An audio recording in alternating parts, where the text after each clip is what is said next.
আল্লাহ পাক যেটা কোরআনে বলেছেন, অতুজ্জু মান্তাসা অতুজিল্লু মান্তাসা, অর্থাৎ আল্লাহ যাকে চান তাকে সম্মানিত করেন, যাকে চান তাকে লাঞ্ছিত করেন, নিগৃহীত করেন।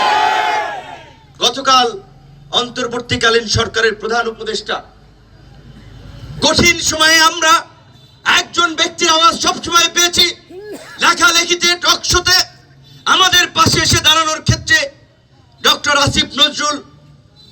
অনেকে যদিও বলেন যে সে কি বিপিনুরের লোক বা বিপিনুর আসিফ নজরুলের লোক, কিছু কিছু মানুষ এই সমস্ত কথা বলে, কিন্তু আমরা একটা কথা বলতে পারি, আজকে অনেক বিশ্ববিদ্যালয়ের উপাচার্য, শিক্ষক সমিতির নেতা, বিভিন্ন ধরনের সংগঠন নামে আমরা দোকান দেখতে পাই, কিন্তু যেহেতু মিডিয়া আছে, আশপাশে অনেক মানুষ শুনছেন, এই জন্য এই কথাগুলো বলা। ওই কঠিন সময়ে কয়েকজন শিক্ষক কথা বলেছে, আক্রান্ত মানুষের পাশে দাঁড়িয়েছে। তারপরে দেখেছেন এই 5ই আগস্টের পরে আসিফ নজরুলের চরিত্র হনন করা হয়েছে, ভারতীয় দালাল বানানো হয়েছে। মির্জা ফখরুলকে ভারতীয় দালাল বানায়, সালাউদ্দিন সাহেবকে ভারতীয় দালাল বানায়, রুমিন ফারানাকে ভারতীয় দালাল বানায়, আমির খসরু মাহমুদ চৌধুরীকে ভারতীয় দালাল বানায়, আমাদেরকে বানায় ইসরায়েলের চর বানায়। এরা কারা? 5ই আগস্টের পূর্বে অনেকে আমাদের পক্ষে ছিল, সরকার বিরোধী কথাবার্তা, ভিডিও, বক্তব্য দিয়েছে, তাই আমরা তাদেরকে অন করেছি, লাইক ম্যান্ডেট মনে করেছি।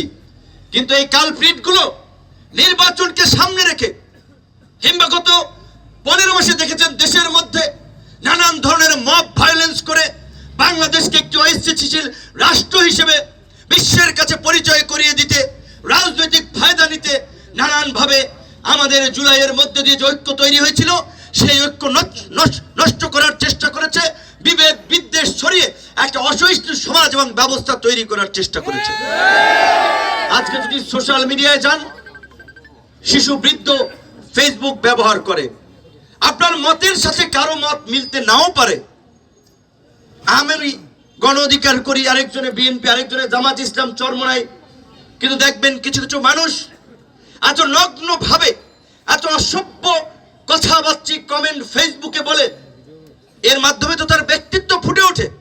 তাদের প্রোফাইলগুলো চেক করলে দেখবেন, তার ছবি দেখলে, তার লেবাস দেখলে বোঝা যায় যে সে কোন দল করে, কোন মতের সমর্থক।